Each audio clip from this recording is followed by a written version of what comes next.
Lo que sí me parece a veces que ocurre, sobre todo con la gente más joven, es que cree saber más de lo que sabe. Es decir, puede ser hábil en ciertas cosas. Todo el mundo cree que puede opinar de cualquier cosa. Yo no me atrevo a opinar de cualquier cosa. Y no importa los años que tenga de experiencia. En TubiTube estamos reinventando el modelo de negocio del entretenimiento. Porque hoy ya no se trata solo de producir contenido, sino de entender cómo marcas, creadores y plataformas están construyendo juntos lo que viene.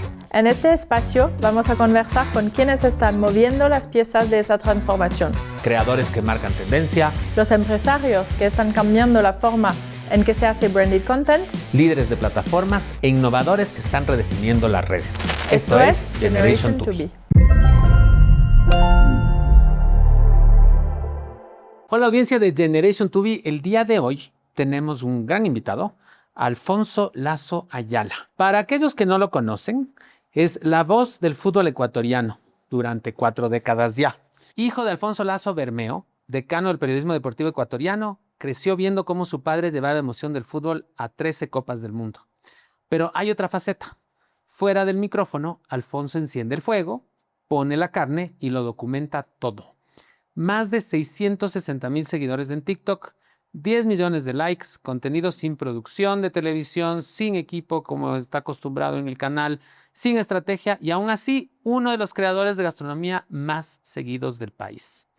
Periodista de oficio, parrillero por convicción, creador, no sé si sin saberlo del todo, ya vamos a averiguar. Hoy viene a hablarnos de voces, de audiencias, de herencia y de qué pasa cuando el micrófono ya no está en manos del medio, sino en las suyas. Bienvenido, mi querido Alfonso. Bienvenido a Generation Tubi. No, muchas gracias. Gracias por las cosas que dices y el resumen. Y por la invitación, por supuesto. Y para hablar de esto que es algo a lo que yo no llegué hace demasiado tiempo y que de alguna manera logré transportarlo de esa comunicación tradicional en la que yo había crecido a esta otra que es cambiante, imprevisible. Hay esta frase que aquí le cae muy bien a esto, ¿no? Cuando ya te sabes las respuestas, te cambian las preguntas, ¿no? Con el algoritmo en las redes sociales. Así que gracias por la invitación. No, encantados. Y quiero empezar justo por ahí, ¿no? Han pasado décadas, desde que empezaste tu carrera como periodista deportivo en los medios tradicionales, ¿no? Y de pronto un día empiezas a cocinar en redes sociales, ¿no? Y hay gente que está compartiendo tu contenido de parrilla, ¿no? ¿Te sientes más periodista actualmente o creador de contenido? A ver, es difícil decirlo y son diferentes ámbitos, ¿no? Es decir, yo sigo de todas maneras haciendo el periodismo tradicional en radio y en televisión, pero he sumado esto que ha sido una forma de acercarte a unas audiencias que seguramente o se han alejado de los medios tradicionales o particularmente, y en mi caso además por los años que tengo, de un periodista como yo. A ver, yo lo que diría es que esto de alguna manera llegó un poco a la obligación, pero también con este afán de eso, de llegar a esas nuevas audiencias, sobre todo a las más jóvenes, que ya no me reconocían, es decir, que me veían lejano y solo se encontraban conmigo cuando volvíamos a estar en un tema con la selección. En la eliminatoria antes del 2022, además yo digo que, bueno, nos cambió a todos el tema de la pandemia. Yo tenía una pequeña cuenta de Instagram que no le daba ni bola, es decir, ni siquiera sabía bien cómo utilizar. Yo era periodista de X, ¿no es cierto? Esa se va más a lo que yo hacía. Y la de Instagram, que yo sin conocerla bien veía que era un tema sobre todo de fotos, no sé si algo de video, pero no sabía cómo manejar. Y ahí, el rato que estuvimos ya en esta parte, la selección empezó a ganar, le empezó a ir bien, era un equipo joven además, y yo relataba los partidos en ese momento para el canal del fútbol, que era el canal que tenía los derechos de las eliminatorias, lo cual hacía que se multiplique este relato. Creo que eso también depende mucho de dónde estás. A veces puede ser que seas un buen relator o no tanto, pero estás en el momento justo, en el lugar adecuado y te toca a ti relatar, ¿no es cierto? Y al revés también, o sea, te pasan de las unas y de las otras.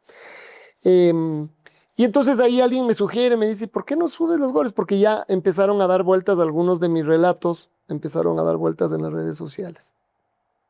Y este fue como el primer acercamiento, además, a ver, aprender cómo era. Yo arrimado a mis hijos, básicamente, mis hijos jóvenes, ellos, pero claro, con toda la, yo sí digo ahí sí, con toda el expertise del manejo de redes sociales. Así que ahí empezamos a subir este contenido que enseguida empezó a reflejarse y empezamos a crecer en Instagram. Esto era todo Instagram. Y más bien aquí como anécdota siempre está esto que ya vimos que empezaba a crecer y la selección que ganaba. Además, en el caso mío, el tema del fútbol, de todas maneras, sí está emparentado con los resultados, ¿no? Cuando las cosas no están bien, no es muy entretenido el contenido o no tienes contenido que poner. Y no soy particularmente, no quiero hacer contenido para tirar hate, ¿no es cierto? O sea, yo creo que tenemos tantas cosas duras que nos pasan alrededor en nuestro país que creo que hay que intentar, en mi caso por lo menos, equilibrar un poco la balanza. Hay un montón de cosas chéveres que creo que hay que contarlas. Así que bueno, finalmente ya estábamos cerca del mundial, entonces otra vez venía creciendo la cuenta de Instagram y mi esposa, que es la que está siempre trabajando conmigo, es decir, trabajamos juntos, ella me propone un día y me dice, pero tenemos que abrir, una cuenta en TikTok. Entonces yo le digo, una cuenta de TikTok. Yo no voy a bailar, yo no quiero bailar, yo no quiero salir bailando, que esa era la sensación que yo tenía porque algún rato a mi guagua más chica le veía haciendo estos videos de trend.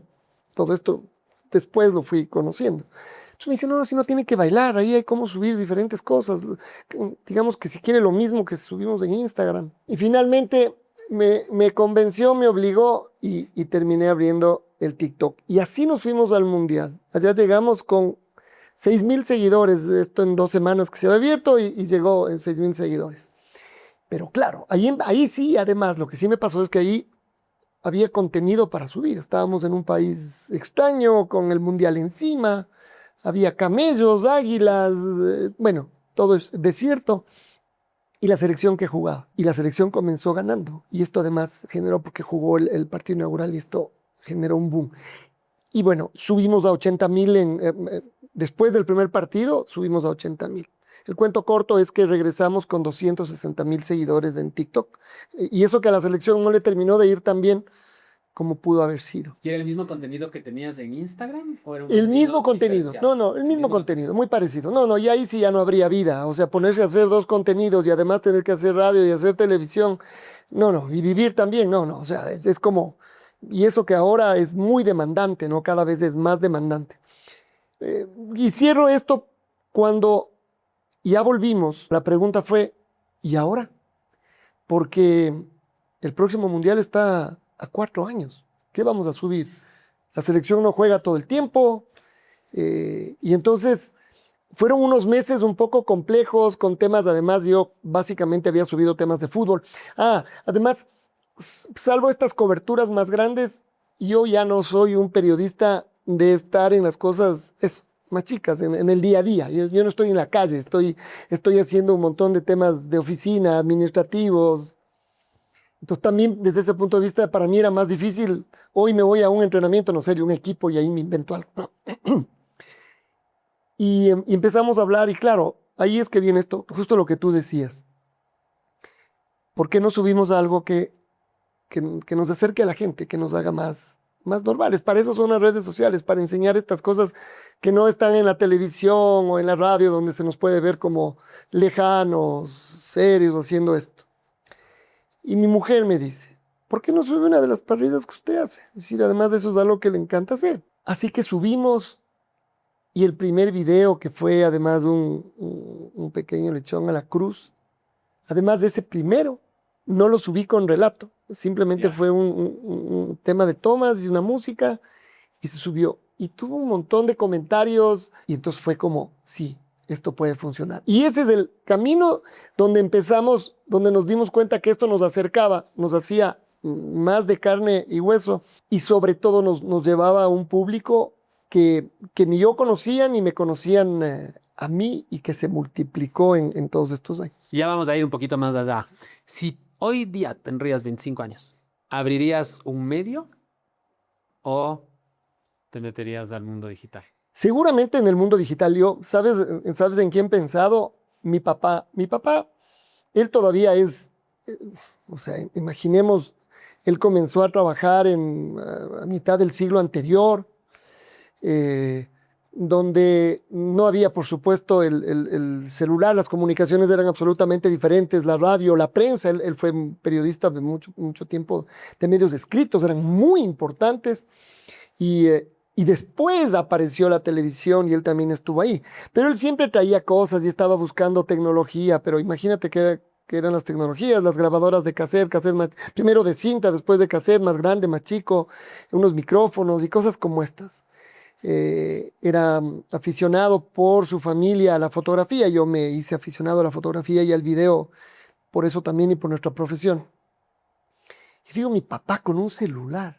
No hubiera tenido vida, él sí no hubiera tenido vida, él grababa, por ejemplo, cuando apareció pues, se acordarán los más grandes del Betamax primero, después del VHS y después del DVD y una grabadora de DVD, o sea, todo esto que fue cambiando, y mi viejo grababa todo y tenía.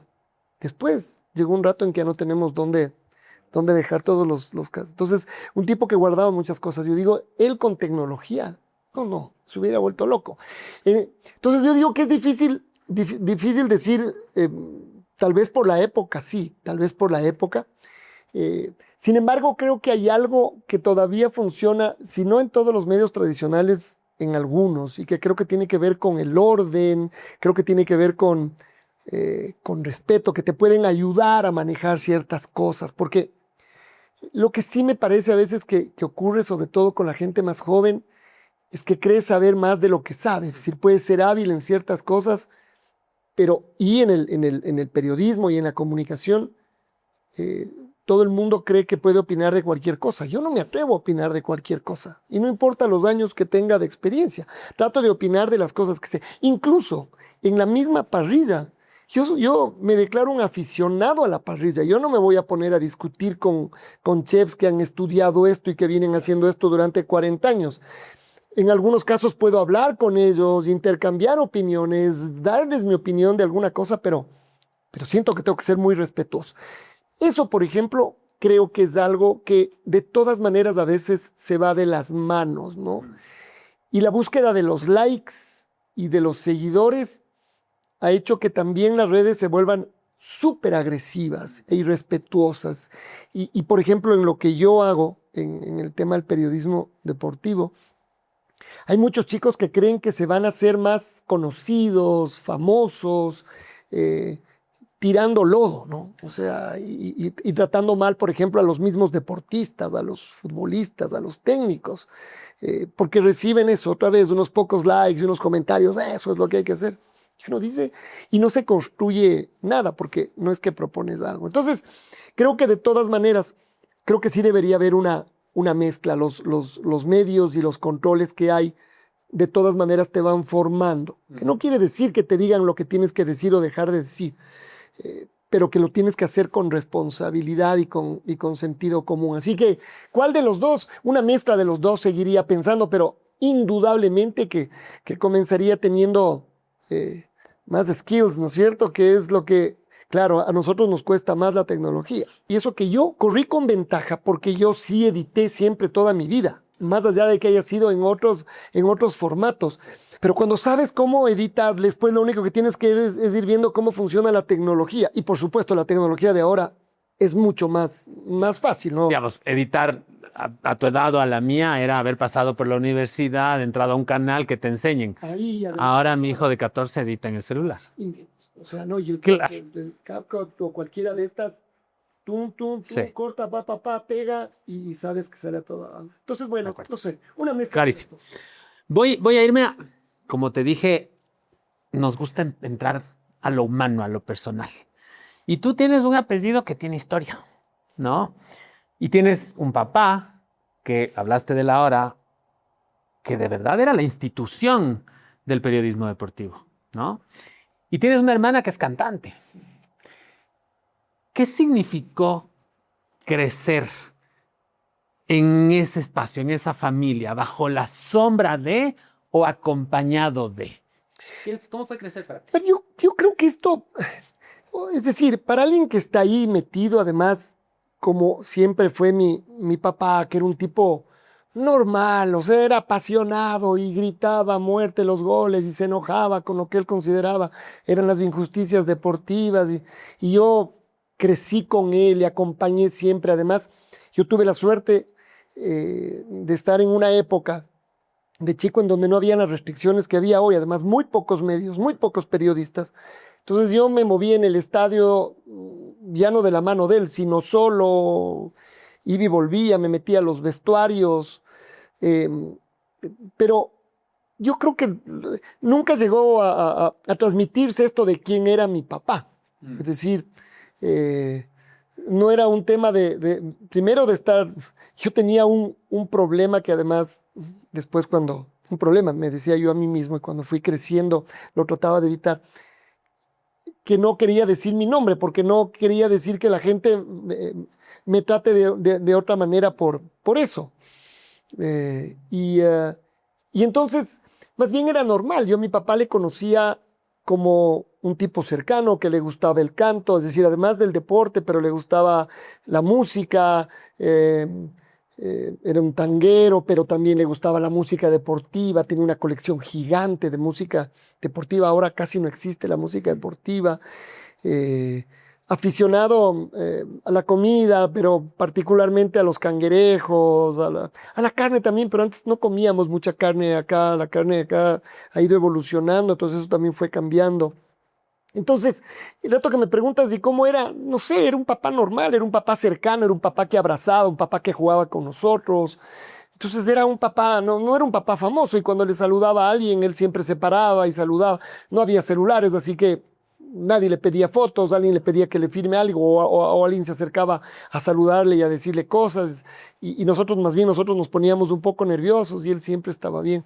Mi papá era un tipo de subir a la gente que estaba jalando dedo para llevarle a donde sea, ¿no? Y yo me he encontrado con gente que me decía, tu papá una vez me recogió, no sé, en las 6 de diciembre y me llevó al estadio, yo estaba caminando y que se te acerquen a decir eso, yo digo, era un tipo normal, es decir, él más bien estaba cerca de la gente, quería ayudar. Entonces, no creo que hubo este peso. Después, cuando yo comencé a trabajar, tal vez ahí la gente es la que te lo dice, ¿no? La gente te llega a decir, uy, pero para igualarle a tu papá, por ejemplo, y yo más bien siempre me refugiaba, no, si yo no le quiero igualar a mi papá, o sea, ni siquiera quiero compararme, mi papá es incomparable, además yo le conozco más que todos, pues, y sé lo incomparable que es, como todos los hijos de sus papás.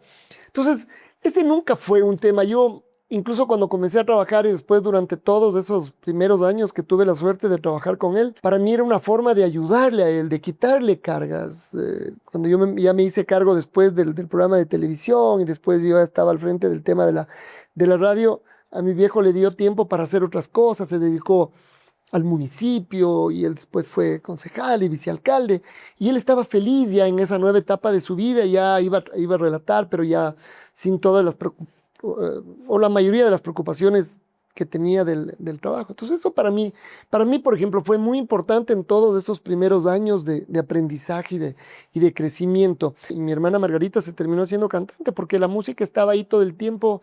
Margarita rápidamente cantaba. Mi papá nos grababa, tenía unas grabadoras, unas chiquitas y unas grandes de cinta, antes de los cassettes.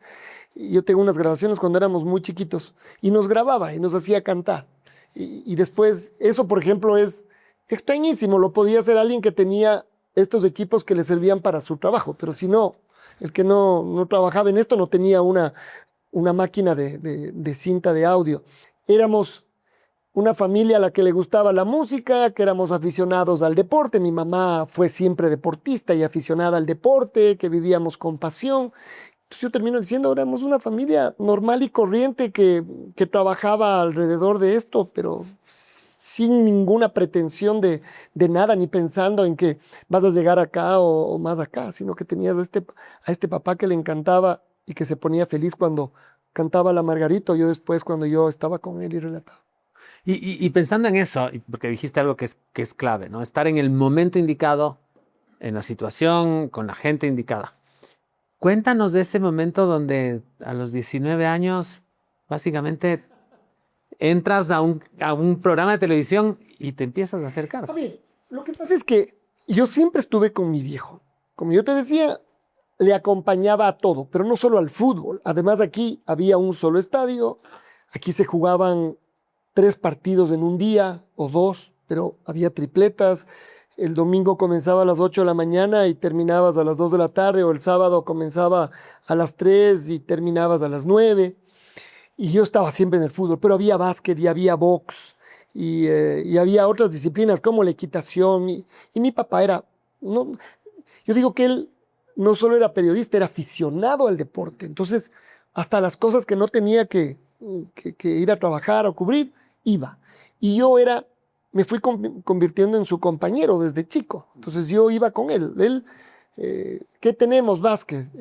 Hay algo que me gusta quizás contar porque me parece que esto refleja lo que a mí me pasaba. Cuando yo ya era un muchacho, 16, 17 años, y de repente había algún plan de domingo, de ir, nos vamos a juntar en la casa de un amigo, vamos a hacer un almuerzo para que te vengas.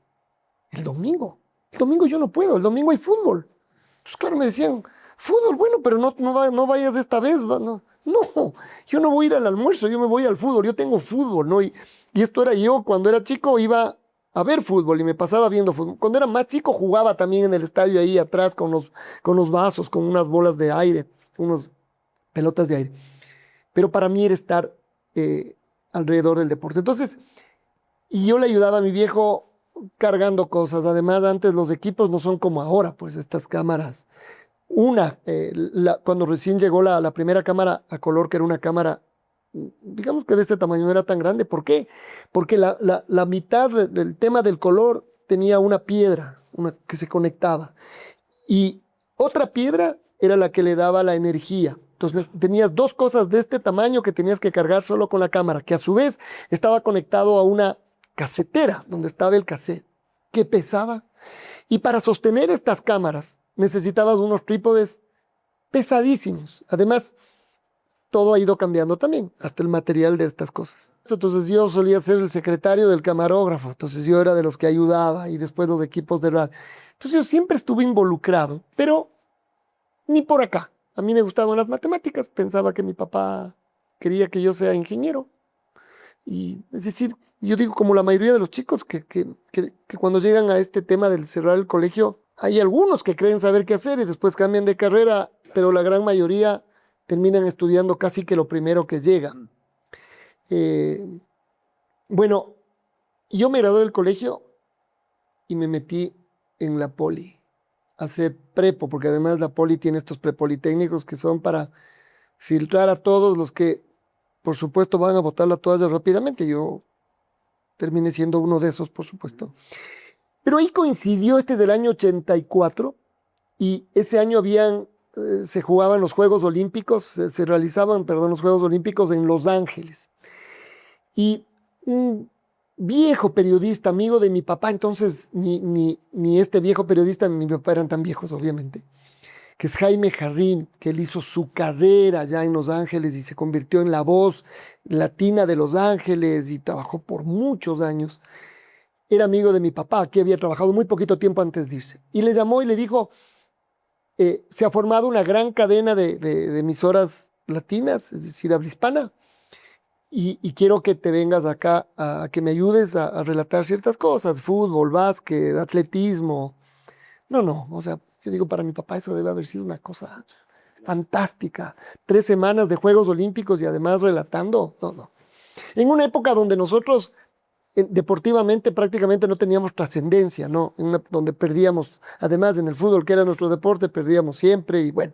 Tenía mi papá este programa, también un programa de muchos años, que se llamaba Ronda Deportiva, que era el domingo en la tarde y que además traía el resumen del fútbol, sobre todo. Otra vez, es que para imaginar esto es como te tienes que ir para atrás de eso, 40 años, 50 años. No había televisión por cable, no había internet, entonces lo que tenías era lo que se veía en la televisión. Y si no estabas a la hora que salía, pues ya no lo veías nunca más. Así es como funciona. Y lo mismo con el tema de los goles. Pero cada vez que mi viejo se iba a alguna cobertura, siguiendo a la selección o a los equipos, tenía que dejar encargado su programa, porque él mismo estaba atrás de la producción, él llevaba a los camarógrafos, bueno, hacía todo. Y, y entonces dejaba encargado a un colega, a uno a otro, y siempre tenía alguna novedad, siempre terminaba pasando algo, siempre fallaba alguien le quedaba mal. En este momento, además, se iba a ir 3 semanas, eran 3 fines de semana que él no iba a estar. Era una preocupación grande, porque normalmente, digamos que un fin de semana no está. Y yo supongo que por verle, que seguramente estaba angustiado, digo yo, ¿no? Le debo haber oído decir cosas, ¿no? O sea, como, che, ahora, y no le quiero dejar aquí, porque si no, después, la última vez me quedaron mal. Entonces yo, audazmente, pero esto no tiene que ver con el periodismo, digo yo, tiene que ver con que yo era el hijo. Entonces el hijo, preocupado y audaz, le dice, oye, ¿y no quieres que yo me haga cargo? Es decir, además, y el otro más audaz me dice, qué buena idea, dale.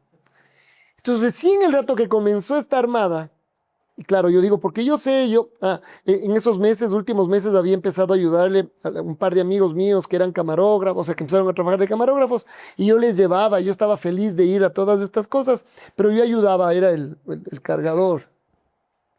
Y el que sabía cómo funcionaba, digamos, pero no había cogido, la cámara rara vez había cogido. Entonces estaba como metido en esto, entonces de ahí también fue como, ¿no quieres que? Sí, híjole, nunca había editado. Entonces fueron 2 semanas de tratar de aprender. Aprendí a editar con una máquina a la que había que moverle una rodela y como se quedaba trabada había que ayudarle con la mano, ¿no? Hasta que ¡tac! Ya, entonces yo salía empapado de sudar, y esto era al corte, ¿no? La edición, pura y dura. Bueno, y me hice cargo de esto. Por supuesto, fue maravilloso porque, o sea, si a mí me gustaba tanto el deporte en general y ahora estaba metido en esto y trabajando en esto, no, pues, cuando él volvió, yo ya había votado la universidad y había dejado que no, pues yo tenía que hacer otra cosa. Y me costó decirle a él porque dije, no sabía cómo iba a reaccionar. Y lo único que me dijo es, no, está bien, tienes que entender que de todas maneras, en esta profesión, hay cosas chéveres y cosas que no son tan chéveres como en todas. Y cuando te pongas a estudiar, va a haber materias que te gusten y otras que no. Así que no creas que todo esto que te está pasando, porque vas al fútbol, porque grabas, además ahí todavía no relataba, va a ser así siempre, ¿no? Vas a tener un montón de temas. Sí, claro, después ya fui aprendiendo. Y ahí es que entonces empecé a trabajar ya con él cerca, pero yo me hice cargo al principio. No es que fluían las ideas, no sabía mucho qué más hacer y me acuerdo despertarme durante la semana como, ¿y ahora? ¿Qué voy a poner el domingo? A ver, ¿qué tengo que hacer? Y claro, es decir, esto además yo digo, igualito que ahora en redes, sino que va cambiando nada más el concepto, pero igual estás dando vueltas y ahora qué vas a hacer, qué vas a poner, y si te sale bien un video, es peor, porque, ¿y ahora cómo hago para que el siguiente video sea parecido, sea no sé qué? Porque si salió mal, todavía, siempre tienes el chance de que sí va a salir bien, pero si ya uno logras que pegue, después, ¿cómo voy a hacer que sea bueno, lo mismo me venía pasando, solo que hace un poco más de 40 años y a partir de ahí ya me quedé trabajando. Además en vivo, sí, claro, yo, serio, tengo unas grabaciones donde estoy, no quiero levantar, no quiero casi abrir la boca, no se diga levantar la cabeza y vamos ahora a ver el fútbol, no sé qué. En todo ese proceso, digamos, vas muy cerca de papá, vas tomando decisiones sobre la carrera. ¿Qué te deja él, más allá del micrófono, del periodismo deportivo, qué lección o lecciones crees que te deja él que hacen que seas la persona que eres hoy? Era un tipo generoso, pero un tipo que le gustaba, mi papá era un hombre que le gustaba ayudar mucho. Cuando llegó al municipio, ayudaba a gente que ni siquiera conocía. Es decir, era como, estaba pendiente de esto, nosotros nos sorprendía.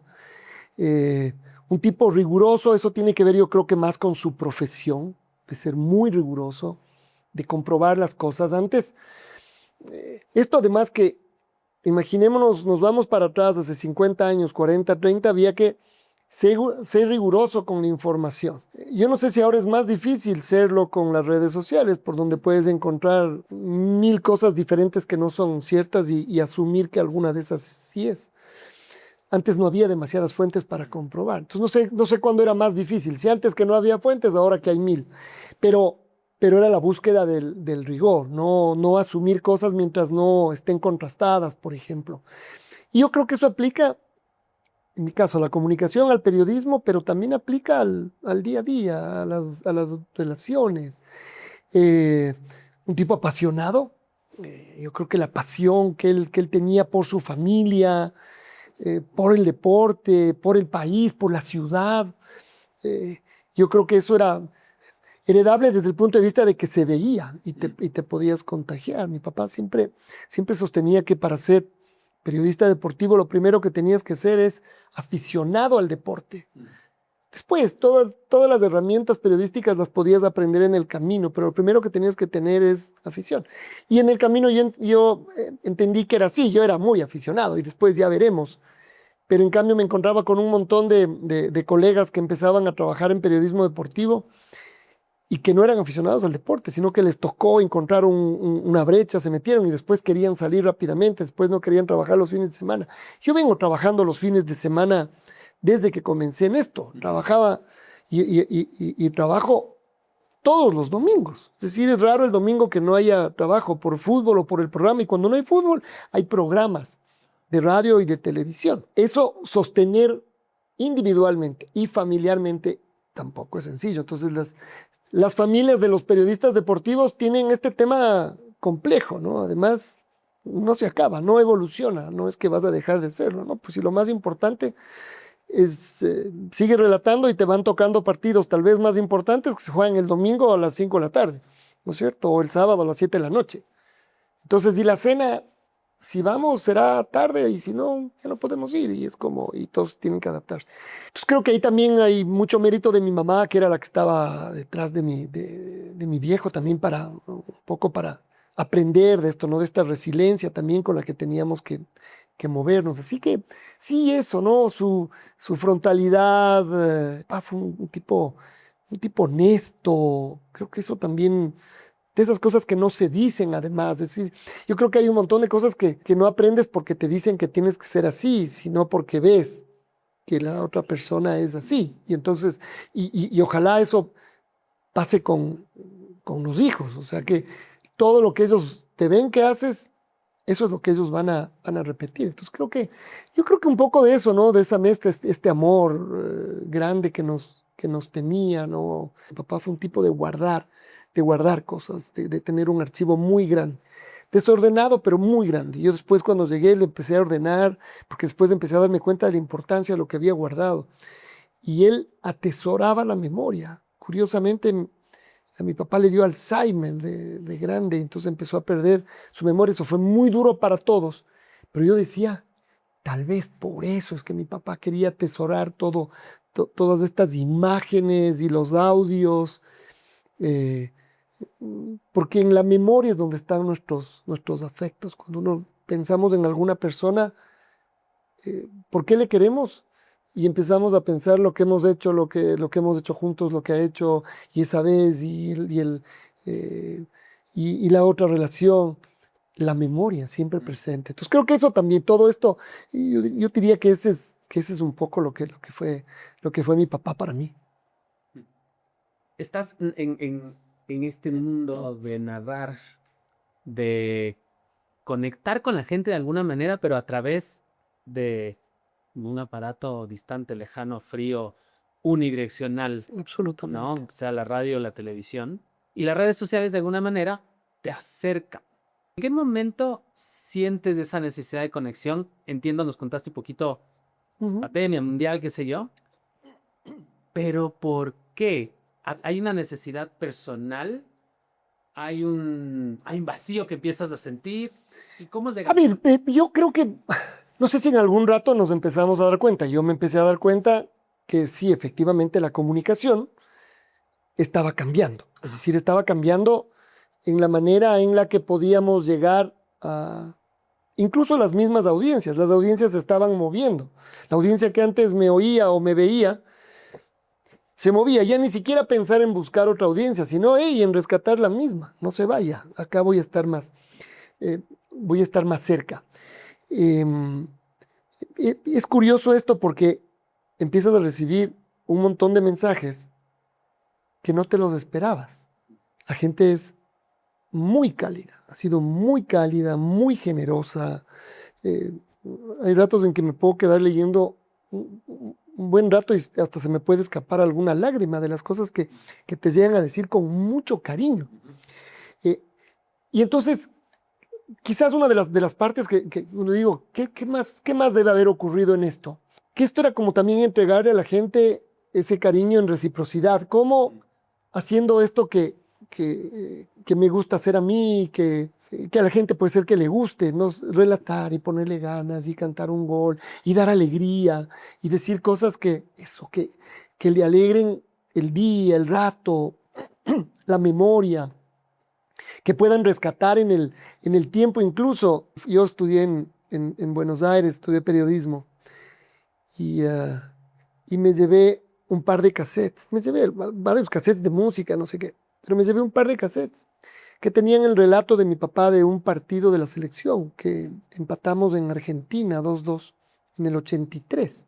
Y entonces me ponía a oír el partido. Yo digo, esta era una forma de acercarme y seguramente de llorar con lo que pasaba en el partido, que ya sabía, pero decía, era una buena forma como cuando tienes esas 4 canciones que sabes que esas son las que vas a oír, del despecho y de la soledad. Bueno, le oía a mi viejo relatar. Y eso pasa ahora. Entonces hay gente que se acerca y te dice, cuando estoy con mis amigos y estamos ya en un momento no sé qué, nos ponemos a oír los goles de la selección del Mundial de Alemania o de la Liga o del Quito, del Nacional, cuando fueron campeones de no sé qué, y te empiezan a decir. Entonces, creo que esta es una manera, además, otra vez también las redes sociales te permiten tener todo esto en tu teléfono, antes no. Antes lo que dijimos, si no llegabas del rato que se ponía el aire, no lo veías más. Ahora en cambio lo puedes oír cuando sea. Entonces, sí, creo que es una mezcla de todo esto lo que se fue dando. Y recibir el cariño de la gente. Y ahí también hubo un momento en el que digo, me voy a grabar mientras relato, para de alguna manera que la gente me vea también más cerca, es decir, que vea lo que yo finalmente hago. Y es chistoso porque hay veces en que me olvido que me estoy grabando, por supuesto, y estás en el trabajo. Y eso también fue como un llamar la atención, pero era una manera de acercarme. A partir de ahí y ahora, para mí es un lindo ejercicio el ponerme a contestar y a conversar con la gente que comenta las dos cosas, o el fútbol o el tema de la parrilla, y que te pones a conversar, y algunos temas comerciales también, porque esto también nos ha llevado a estar en diferentes temas comerciales. Y entonces de repente te pones voy a contestar todo lo que me dicen, todas las dudas. Y entonces un par de horas contestando y contestando y contestando, y las cosas que te dicen y te ríes. Y no falta el que, por supuesto, tira hate también, por supuesto que es parte de esto, pero después te das cuenta que además del rato que alguien llega a decir una cosa que parecería fuera de lugar, hay 10 que se encargan a él dejarle afuera de este, pero como este juego de la comunicación diferente. Cuando regresé del Mundial y seguía yo en esto, los que se empezaron a acercar enseguida fueron los chicos. Eso a mí ya no me pasaba. Los chicos no me conocían. Los chicos me habían oído seguramente, sabían que había una voz, pero no sabían quién era. Y se empezaron a acercar.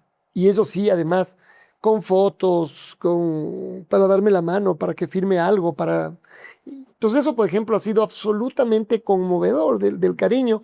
Y yo digo que ahí se da algo que tú decías al principio, de estas personas lejanas, ¿no? Un chico o una chica que dice, este es tiktokero, ¿no?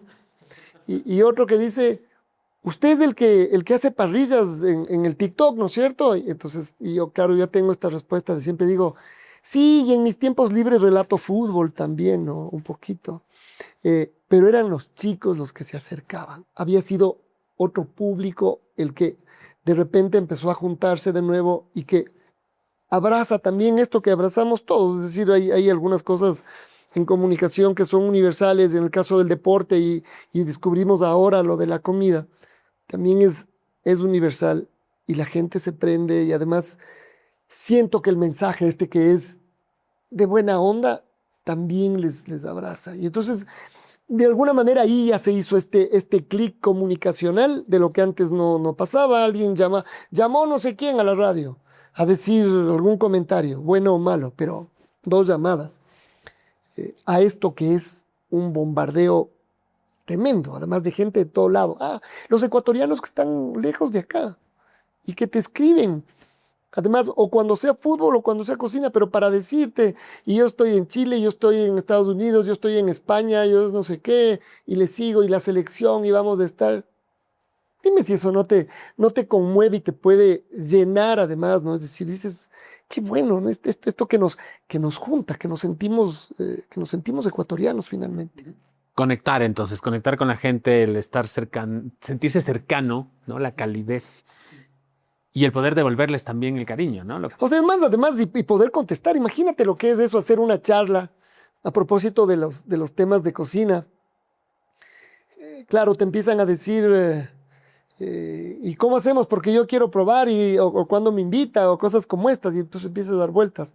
Y dices, ¿y ahora cómo hago para multiplicar esto, no? ¿Cómo haces para que más gente pueda probar? Bueno, finalmente se genera esto, sí, la conexión. Y yendo allá justamente, porque a ver, tú vienes, ya, nos cuentas toda tu historia, ¿no? Casi que heredas la profesión, ¿no? Pero además hay un trabajo y muchos años atrás para llegar a volverse ese narrador que eres. Pero de pronto un día decides hacer parrilla en TikTok, ¿no? ¿Tiene referencias de dónde sale esto que acabas de contar? Porque, voy a confesar algo, yo no como carne, Ya. ¿no? Y un día vi, no sé si ese video, uno de los videos de los curados con lo que empezaste a hacer, y explicabas cómo preparabas la pierna de chancho, era, cómo preparabas la pierna y ni sé qué, y dices, y en 3 semanas vamos a ver, y yo empecé a buscar dónde está el siguiente episodio, porque quería ver más. ¿Cómo construir ese contenido? ¿Hay referencias? ¿Te pones a ver cosas? ¿Nacen de ti? ¿Cómo construir? Verás, lo primero es que un montón de estas cosas, como yo explicaba al principio, no es que estaban estructuradas. Es decir, el cambio después del fútbol, ¿a qué hacemos?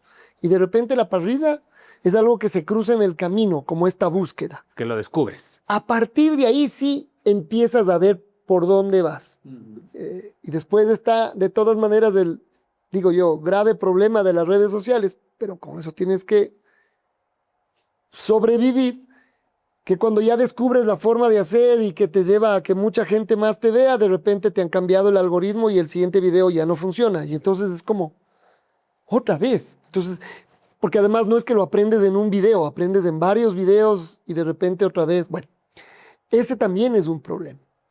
Pero lo más curioso para mí fue que empiezo a subir contenido. Aquí también hay un detalle interesante. Yo decía que mi primer video, esto tenía que ver con algo, salió sin voz, sino solo con la música y se veía imágenes en el timeline, digamos, de cómo hice el chanchito hasta que ya estaba comestible. Pero desde el siguiente video, yo empecé a meterle relato, a hacer descripción de lo que estaba pasando. Después de varios videos, volví a hacer uno, además rápido, a veces por tiempo, uno también sin descripción.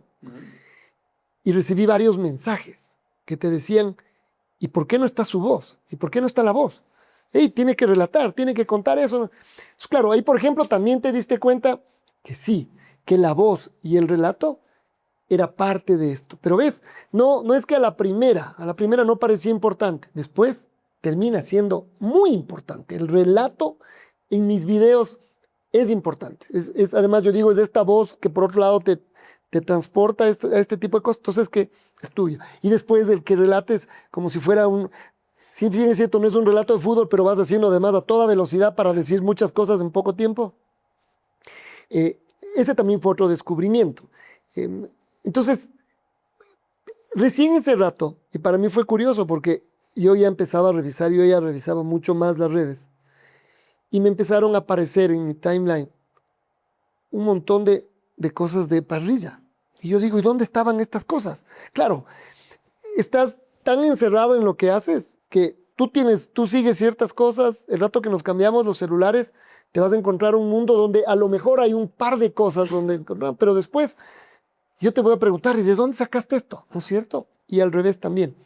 Entonces ahí te das cuenta que, por supuesto, todo esto ya estaba inventado, pues. O sea, hay generadores de contenido y de comida. Y el tema aquí es como cada generador busca cuál es la mejor forma de llegar. Entonces ahí es donde, por ejemplo, yo digo, en mi caso particular, ponerle el relato, la locución, es muy importante a esto.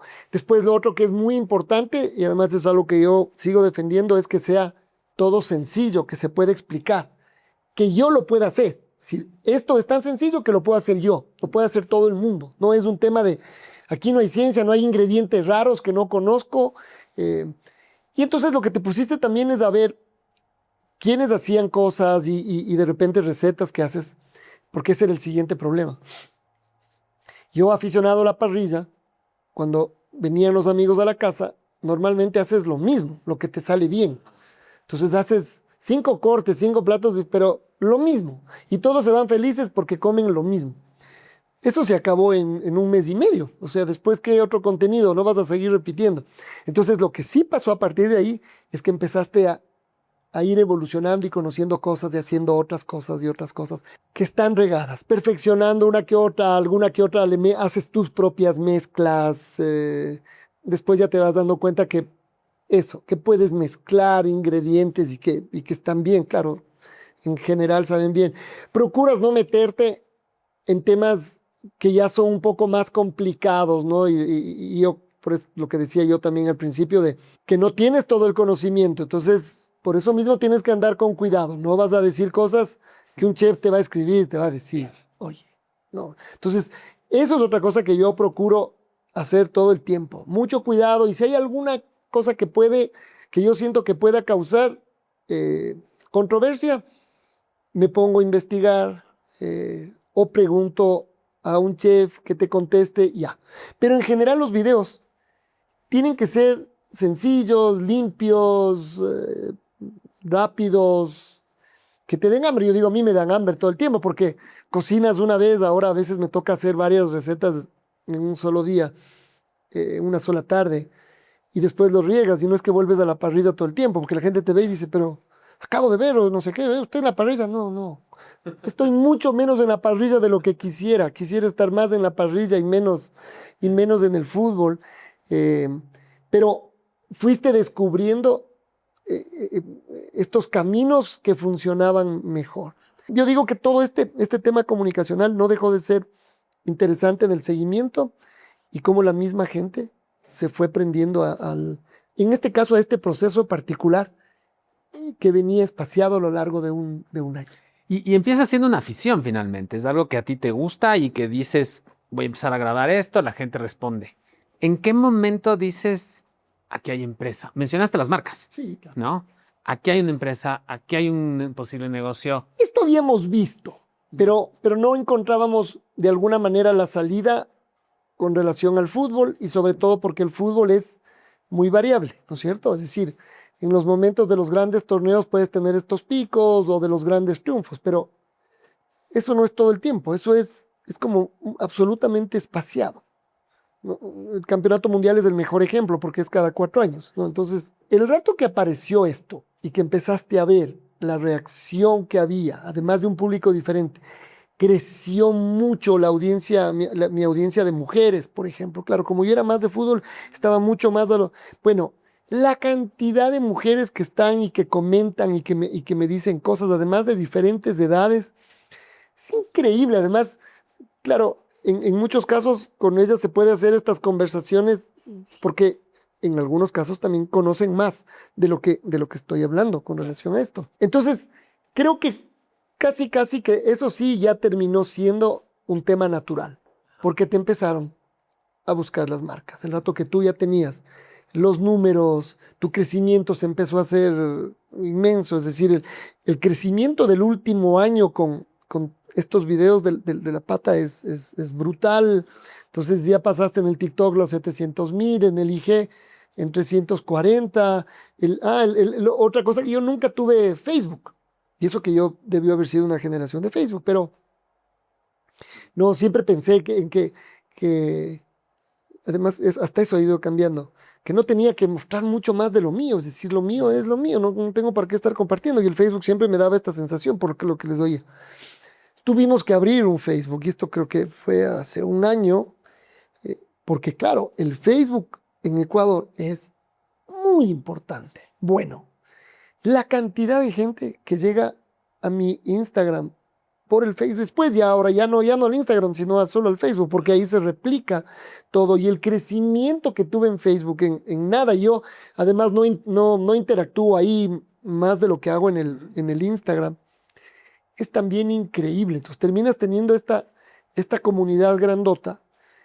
Además, creo que con una marca, otra vez, de buena onda, es decir, que quiere vender esto, un buen momento. Entonces, las marcas se empezaron a acercar y a partir de ahí hemos hecho de todo. Están los que, porque todos te quieren hablar del contenido orgánico, que de alguna manera es la pelea a la que vas. Pero muchos del rato que ya te contratan, quieren poner su contenido, o sea, quieren que hagas, aquí está lo que quiero que hagas.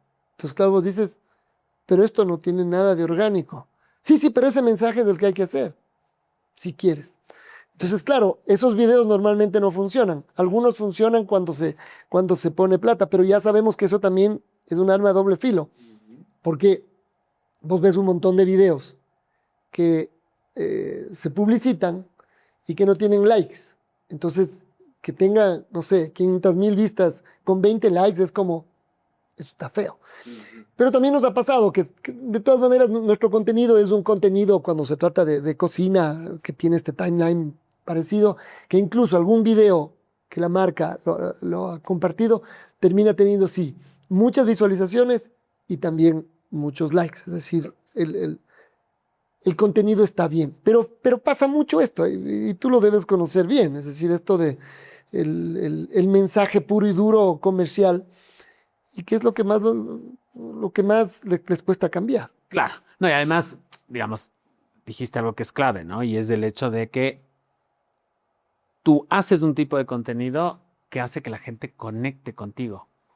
Porque se conecta con la receta, porque se conecta con tu voz, porque se conecta con la narración. Y el momento en el que la marca te manda a decir tal cosa, pues eso se pierde. Absolutamente. Y esto con un montón de ejemplos. Te voy a dar un ejemplo de todas maneras porque me parece que este es uno de los más alhajas. Un carro eléctrico. Y el viaje a la playa, ¿no? Entonces, además, a ver, ¿y cuánto dice el carro eléctrico que da? Sí, no, da 550 kilómetros, creo. ¿Y a la playa cuánto es? Es 340, Bahía. Bueno, tienes 200,000, te va a sobrar la bola. Pero después vas conociendo la letra chica. No, sí es eso, si es que todo fuera plano. Claro. Ya. Vivimos en un país donde no todo es plano. También aprendes eso. Aprendes que gasta mucho cuando subes, pero puedes ir recuperando cuando bajas. Pero todo eso no tenía yo la experiencia. El carro lo teníamos que un mes y nos fuimos a la playa. Entonces, además fue curioso porque nos pasó de todo.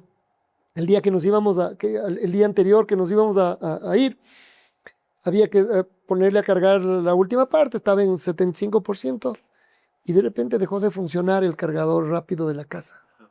¿Y ahora? Y nos llevábamos un cargador lento. Bueno, ese le puse a cargar y por supuesto ese cargó en las 6, 7 horas que le dejé cargando 8%. Entonces salí con el 82% creo de aquí. O sea, ni siquiera salimos con el 100% y ese ya era el primete. Cuando llegamos a la parte alta, antes de bajar hacia Santo Domingo, estábamos ya casi en el 55%. Es decir, claro, toda esta parte es como subir. ¿Y ahora? Pero si no vamos a poder llegar, o sea, vamos en la mitad. Sin embargo, toda esa bajada, el auto no solo que no gastó, sino que efectivamente recargó y llegamos ya abajo a 64%. El cuento corto es que llegamos a Bahía todavía con un 25%, entonces sobrados. La salida sí fue con el 100%, pero claro, la salida sí es subida permanente, incluso en la parte de la costa siempre estás como subiendo. Entonces llegamos a Santo Domingo con el 50%. Todo esto además que te estoy contando, lo puse en el video, además le pregunté a la gente del auto, ¿quieren que suba? Súbele, sí, porque además se tiene que ver, o sea, que sea real. Y esto era real, era un relato además. Y empezamos a subir en Santo Domingo y además yo iba suave sin darle demasiado porque, claro, el rato que acelerabas se te consumía y seguía bajándose. Todavía nos llegábamos arriba y decíamos, qué bestia, ya creo que estaba en 20, en 18 no vamos a llegar. Entonces, bueno, ya estaba descartado que íbamos a llegar a la casa, por supuesto, pero lleguemos arriba a una gasolinera y que nos remolquen. Pero el rato que llegamos efectivamente, y creo que llegamos en 15 o algo así, empezamos a bajar y otra vez empezó a recargar. Otra vez, el cuento corto es que llegué con 12% a la casa, o sea, pude llegar. Entonces todo esto lo contaba, además en el medio la parrilla que hicimos en la playa, como para recuperarnos del susto entre la ida y el regreso. Y todos los comentarios. Pero ese, por ejemplo, tuvo mucha fuerza ese video, porque además era un video de lo que pasó. Y ese también fue un video que explotó en redes y además con un montón de likes. Entonces, claro, digamos, ese video que hiciste para esta marca de auto eléctrico conectó con gente que estaba atrás de autos eléctricos, que está cambiando mucho, no solamente en el país, sino en todos lados. Gente que igual, o sea, mantuviste el tema de la parrilla, que era lo que un poco venía buscando la gente en tu contenido. Y tengo que decirte, yo en ese momento que andaba buscando un auto eléctrico, conecté con el contenido y eso me conectó con la parrilla. Y empecé a partir de eso a ver el contenido de la parrilla. Supongo que esa es parte de este algoritmo del que hablamos, además cómo vas mezclando, que es un poco lo que yo digo también con las marcas. Hay veces en que hay marcas que son más naturales para lo que haces, digamos. Después están otras marcas que, no, por ejemplo, no sé, un condimento, eso sonaría como absolutamente natural para hacer la parrilla. Pero después cualquier otra cosa la puedes contener, por ejemplo, esto del auto, siempre alrededor de la parrilla, porque cómo comienzas es, cocinamos en la playa, a donde nos fuimos con nuestro carro eléctrico, ¿no? Espérate, te voy contando todo lo que pasó. Claro. Y aunque en este caso era mucho más del auto, pero estaba la parrilla y lo que hiciste y no sé qué, y eso te llama la atención siempre. Sí. Pero no siempre funciona. Y por otro lado, creo que también los mismos clientes, a ver, a veces el departamento de comunicación de una empresa o, no sé, un gerente que en cambio le gusta y dice, ahí quiero meterme, pero tal vez no la tiene tan clara de cómo hacer, o él cree tenerla clara y no necesariamente así va a funcionar. Y esto, por ejemplo, en este caso, la idea de vamos a hacer este viaje, hacer la parrilla y regresar, ¿se construye con el cliente? ¿La tienes tú? Esto era, de alguna manera, lo que dijimos es, lo que le habíamos dicho antes del cliente es, mostremos cómo es el viaje, pues a ver, pero las cosas que fueron apareciendo en el viaje ya es como, wow, a ver, claro. esto. Incluso en algún momento era chistoso porque veníamos subiendo, además estábamos con mis hijos y mi mujer, y ya nadie hablaba, porque empezamos a entrar en pánico. Y ya nadie grababa, entonces después te faltaban unas tomas además, y habían unas 2 tomas mías manejando que mejor no valía ponerlas. Después te mueres de la risa, porque de todas maneras todo eso es parte de esta vivencia que en este caso ni siquiera era una vivencia comercial. Era una vivencia familiar llevada y yo creo que eso te acerca también a la gente, porque la gente te percibe, o sea, percibe lo que está pasando. Total. El hecho de que hayas pegado en el palo y que no hayas ganado por goleada, te hace más real que si yo llegaba y decía y entonces todo fue perfecto y llegué sobrado y no sé qué.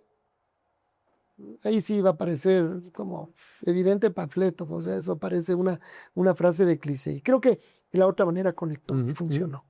Tienes, digamos, tu parte deportiva normalmente en medios tradicionales, en tu Instagram que te grabas mientras estás narrando, tienes la parrilla y llega un momento donde dices, vamos a juntarlos, ¿no? Y nace, ¿cómo se llama el programa? Termina el tiempo de la charla. Termina el tiempo de la charla, ¿no? Y de pronto traes a futbolistas a cocinar contigo, ¿no? Mientras les entrevistas. Creo que el del Moy tiene 130,000 visualizaciones. No, más. ¿Sí? Sí, 1,200,000. Ah, claro. Pero bueno, en el canal de YouTube, yo vi un canal en el canal de YouTube. En el canal estás con 130, ¿no? Sí. Claro, en las otras redes se debe sumar a mucho más. Pero son los extractos, sí, tienes razón. Pensando en la entrevista completa, canal de YouTube, tiene 130,000 visualizaciones en un canal con 9,000 suscriptores. Claro, además es un canal. Es un canal chiquito. 1, ¿de dónde viene esa decisión? 2, ¿trabajas con alguien, tu esposa, tus hijos, alguien está ya metiéndose a entender las analytics las métricas A de los ver. canales. Verás, primero esta era una idea que sí había surgido, que yo había tenido, esto de sería chévere entrevistar a estos chicos. Ahora es muy difícil hablar con todos estos muchachos, ¿no?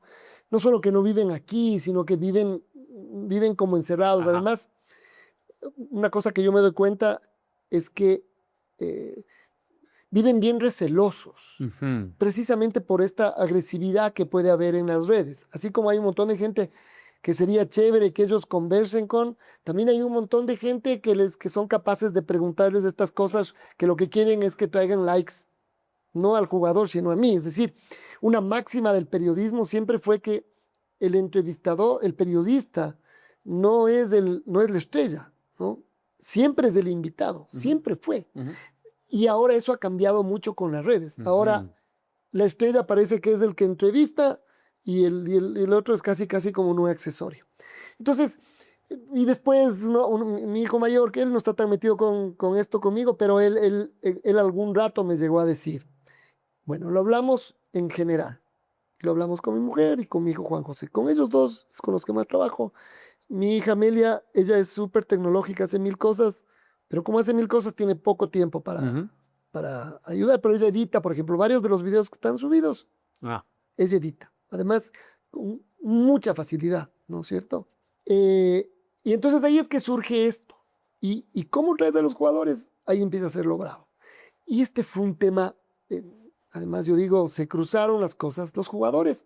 De todas maneras, ellos, claro, me ven, me siguen, yo estoy todo el tiempo atrás de ellos poniéndoles cosas, entonces ellos suben a sus historias y ujú. a veces me escriben en interno, me agradecen por algún comentario. Es decir, yo trato de llevar una relación cercana con estos Ujú. chicos y al mismo tiempo tampoco es muy cercana, es decir, al mismo tiempo termina siendo más bien profesional Claro. y yo de admiración permanente a los deportistas. Pasan los años y yo les sigo admirando el trabajo que hacen ellos.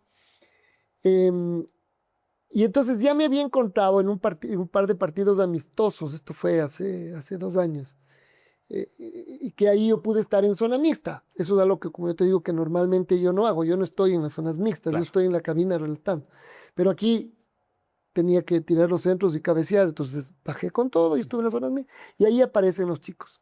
Entonces hay varios chicos que se acercan a saludarme y que me dicen, ¿y cuándo nos lleva a comer? ¿Y cuándo hacemos una parrilla? Y no sé qué. Sí, tenemos que armar ya.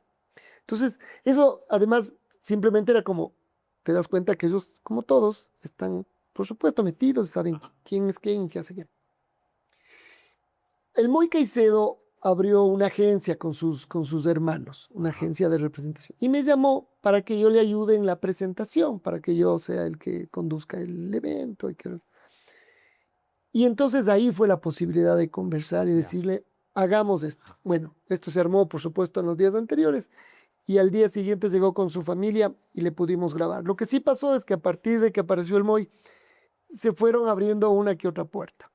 Con varios hemos estado cerquita, hemos pegado en el palo, no han podido por diferentes razones, casi no están acá, vienen Sí. de vacaciones y también lo entiendes, ¿no? Vienen de vacaciones, como cualquier ser normal, está de vacaciones. Claro. Entonces no es como, si estoy de vacaciones ya voy a una entrevista, o sea, es como, No. pucha. Entonces no es sencillo. Entonces, por eso es que, claro, hicimos varias entrevistas después del tema, que además en este caso fue entrevistar a los futbolistas y también entrevisté a estos medallistas olímpicos, Ajá. ¿no es cierto? Pero nosotros lo hacemos. Yo digo que tal vez será eso parte de que nos vaya bien, que esto sigue siendo lo más orgánico posible y al mismo tiempo podrías decir, sí, bueno, pero podrías tener algo menos orgánico para... Pero ahora hacemos un montón de otras cosas y ahí es donde está el tiempo. Entonces ahora doy conferencias, es decir, Ajá. charlas motivacionales, conduzco ciertos eventos. Imagínate en esta época del mundial el tema ha sido brutal. eh, bueno, tengo que grabar comerciales, poner voz a comerciales. O sea, el tema, digamos que se ha diversificado, entonces tampoco es que puedes estar, no estás centrado en un programa como en la tele, además donde tienes todo un equipo grande que cada uno hace lo suyo. Claro. Ya de alguna manera tenemos que hacer Es muy nosotros contenido. mismos, hacemos esto, no sé, No sé si algún rato, porque lo hemos pensado y necesitaríamos más gente, sí es posible, lo queremos hacer. Tal vez no tienes el tiempo, además, tu tiempo, aunque tuvieras otra gente, porque igual necesitas tu tiempo para hacer esto. Entonces tal vez llega un rato en que algo vas a tener que dejar de hacer para poder seguir haciendo otras cosas. ¿Cómo crees que se viene justamente entonces el tema del contenido, el periodismo deportivo? Mencionaste antes, ¿no? Hay ahora varios jóvenes que están haciendo contenido deportivo en redes, muchos streamers, muchísimos. No sé si has visto estas conexiones que hacen ahora aprovechando además la tecnología, uno en Argentina, uno en México, uno en Ecuador. Narran, comentan. ¿Cómo crees que esto se transforma de aquí a 10 años? ¿No? ¿Y dónde estás tú? A ver, lo de la parte tecnológica me parece que es como ¿qué, qué puede seguir pasando? Y van a seguir pasando cosas. Es decir, yo soy de una generación a la que la grabadora le tenía que durar toda la vida. El juguete duraba toda la vida. Las generaciones de hoy votan los teléfonos cada año. Si pudieran votar antes, votarían antes. Eso no es algo a lo que estábamos acostumbrados, pero eso es lo que está ocurriendo. Y la tecnología va cambiando permanentemente. Es decir, a mí tengo que admitirlo, aunque algunas cosas sé manejar, otras cosas de tecnología me agobian. La IA, por ejemplo, es un tema complejo, es un tema de discusión. Pero más allá de que te puede gustar o no, está claro que ya llegó, que está aquí y que vas a tener que, bueno, no sé, puedes tomar la decisión de no trabajar con ella, pero te vas a encontrar con que otros sí van a trabajar con ella y a lo mejor a ellos o te superen o les vaya mejor o salga mejor contenido. Ya veremos, también puede ser que mucha gente se dedica a la IA y si hay unos pocos que prefieren seguir haciéndolo y que eso siga funcionando. Pero está claro que todo va a seguir evolucionando. No sé qué es lo que va a pasar. Es decir, nosotros tratamos de entender lo que pasa en estas dos redes básicamente. Sabemos que el contenido funciona, vamos cambiándole cuando entendemos también que puede crecer de otra manera. No me atrevo a decir tanto, 10 años parecería demasiado. Es decir, si te digo la verdad, me voy en el tiempo al próximo mundial, digamos, al del 30. Sí. Ese podría ser, tal vez esa es la medida, casi, sí digo como los futbolistas. A ver, déjame jugar este campeonato y ahí te voy a decir si puedo seguir jugando, si quiero seguir jugando, si tengo las ganas. No sé qué otras herramientas sigan apareciendo y que te puedan ayudar a generar y que el contenido siga siendo interesante. Hay cosas tan alhajas que te llaman pequeños y grandes emprendedores y te llaman a ofrecer. Un chico, no sé de dónde es exactamente, y me llama, vea, yo lo que tengo es mariscos, tengo unos mariscos, le quiero mandar para que cocine. Y entonces dices, a ver, claro. Y por supuesto, le va excelente, y yo digo, a él le va mejor que a mí, es decir, a mí me va bien en visualizaciones, pero a él le empiezan a abrumar, claro, con los pedidos y dónde consigues las navajas que yo aquí no había visto nunca. Y digo, ha tenido, qué buenas que son. Y te empiezan a preguntar, ¿no? Entonces, yo digo, finalmente también es una forma de multiplicar otros mensajes, ¿no? De otra gente que está haciendo otras cosas acá. Así que, ¿qué puede pasar? No me atrevo a decir. Quiero cerrar con nuestras preguntas rápidas. Ajá. Te voy a hacer una serie de preguntas rápidas. Lo que se te venga a la cabeza primero, ¿no? Es selección. Es multiple choice. Bueno. Sencillo, fácil. Y de ahí pues vamos cerrando. 1. Lo primero que se te venga a la mente, ¿no? ¿Radio o TikTok? ¿Y por qué? Antes no hubiera dudado, hubiera dicho radio, porque ahí podía desarrollar mucho lo que piensas, ¿no? Porque puedes comentar de una acción, de un partido, de un hecho, largos minutos. El TikTok lo que tiene es lo que tenía antes la televisión cuando no había redes sociales, impacto. Tiene mucho impacto, en cambio, el TikTok. Estás un minuto o menos de un minuto y generas mucho más impacto que lo de la radio. Tal vez por el mensaje, el TikTok. Bien. ¿Credibilidad o alcance? Credibilidad. absolutamente. No, para mí lo importante es ser un tipo creíble. No, no. En eso, en cambio, sí digo, no, no. Hay cosas que no estoy dispuesto a hacer para tener más alcance. No, no, no funciona. Y creo que la gente, y yo me voy a poner como la gente cuando les leo, cuando les veo a otros generadores de contenido, el rato que tú te das cuenta que alguien no es genuino, le dejas de seguir, pues. O sea, tu alcance te puede durar 1, 2, 3 videos y después No. te vas. Entonces sí, indudablemente. Bien. ¿Algoritmo o instinto? Trabajamos con las dos cosas porque el algoritmo te siguen cambiando. Pero yo creo que hay mucho de instinto todavía. Pero, a ver, pero también sería muy pretencioso decir eso, que cada vez que subes un video es que se me ocurrió esto. Yo creo que trabajas con las dos cosas. Creo que el instinto tiene que estar y también te equivocas. Así que resulta que tu instinto no es infalible. Pero tienes que ser lo suficientemente inteligente para leer lo que te viene diciendo el algoritmo, porque si tú empiezas a jugar solo con tu instinto, digamos que te salen un par de piezas bien y después empiezas a caerte, ¿qué te vas a quedar? Hasta desaparecer porque juegas con tu instinto. Entonces me parece que en este caso sí, lo uno sí creo que tiene que ver con lo otro también. ¿Carne o fútbol? Las dos no, que hijo de madre. Una buena parrillada, un buen asado con la televisión prendida, fútbol. Pero sigue siendo futbolero, yo sigo siendo Sí. fútbol, sí. ¿Un medio? Digamos, ¿tienes su radio o una comunidad en redes sociales? Creo que la comunidad ahora es súper poderosa y te permite llegar a sitios que no los hubieras ni imaginado y a gente, sobre todo, que no hubieras imaginado que podías llegar en esto de la comunicación. Así que sí, una comunidad, pucha, mucho más poderosa. ¿Qué te emociona? ¿Qué se viene? ¿A dónde va Alfonso en los medios? Sé que estás en muy buena posición ahora en Teleamazonas, al mismo tiempo tienes tus redes sociales.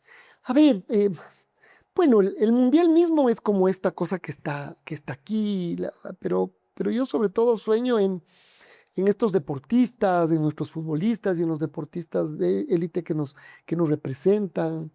eh, Esta gente que sale de donde somos, que crece, la mayoría crece en medio de carencias y problemas y se superan y que son un ejemplo.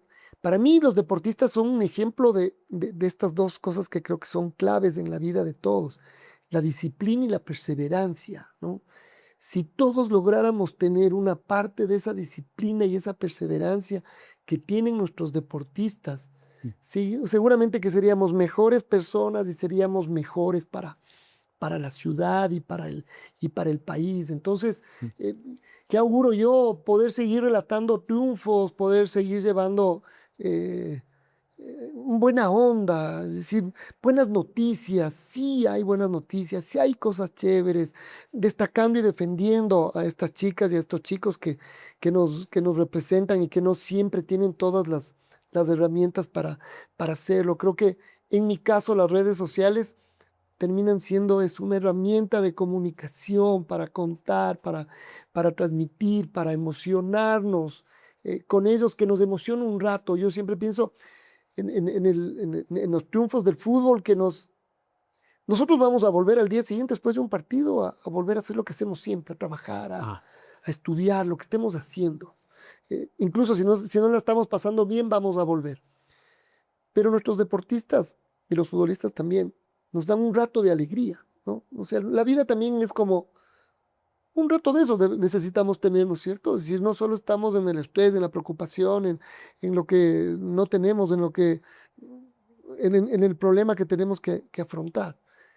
Creo que es importante también esta parte lúdica. ¿Por qué? Porque lo sentimos de corazón. Eso es lo que yo quisiera seguir haciendo, acercarme a la gente para transmitirle esta buena onda que tenemos acá en el país.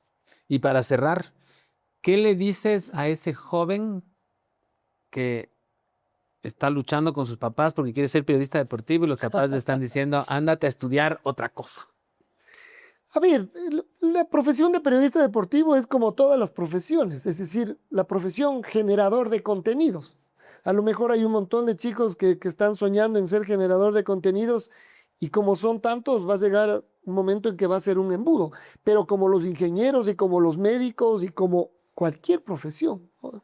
Aquí lo que hay que tener es, yo creo que esto podría aplicar a todo, ¿no? En el periodismo deportivo, afición. Uno quiere estudiar algo, debe tener afición por eso, para saber que va a entregar más de lo que tiene que hacer, saber que eso que en algún momento será como un sacrificio, está dispuesto a hacerlo porque tiene afición por eso. En el periodismo deportivo pasa mucho eso. Pero como cualquier otra profesión, hay que meterle disciplina y constancia. Porque siempre decimos esto en el fútbol, pero se aplica a todo. Hay futbolistas que son talentosos, ¿no? Eso es. Hay futbolistas que son, en cambio, trabajadores, que no tienen mucho trabajo, pero que no tienen mucho talento, pero de tanto trabajar están ahí. El talentoso, en cambio, trabaja menos porque se sabe talentoso. La suma de los dos es este futbolista ideal y eso aplica a todo. El que es talentoso y se sabe talentoso y trabaja mucho, trabaja para lograr los objetivos. Entonces, así en el fútbol, así en todo. Así que sí, el periodismo deportivo, como un montón de cosas, además está cambiando. Así que los nuevos chicos que quieran ser periodistas deportivos tienen que aprender qué están haciendo ahora los periodistas, ¿no? Tal vez una de las cosas que hay que tratar de no hacer es idealizar, ¿no? Es decir, yo quiero relatar el Real Madrid-Barça o el River-Boca, el Milán contra el Inter. Y uno se encuentra que cuando empieza a trabajar y pasa años, relatando el 9 de octubre contra el Chacarita, ¿no es cierto? Y eso es parte del crecimiento y de aprender. Y ojalá con constancia y disciplina algún rato me toque relatar esa final, pero no idealizar. Eso te lleva al error, pensando que vas a llegar porque te frustras enseguida. Hey, yo pensaba otra cosa. Yo pensé que ya era presentador de ESPN, o sea, que iba a llegar, ni bien me graduaba. Y a alguien le puede pasar eso, pero será raro. La mayoría, otra vez, tomando el ejemplo de los futbolistas y los deportistas, han tenido que pasar muchos años de trabajo, de disciplina y de perseverancia para llegar a ser lo que son. Alfonso, muchísimas gracias por tu tiempo, por compartir, Muy por tu amable. generosidad. Gracias a ti. Gracias a ustedes. Un abrazo grande.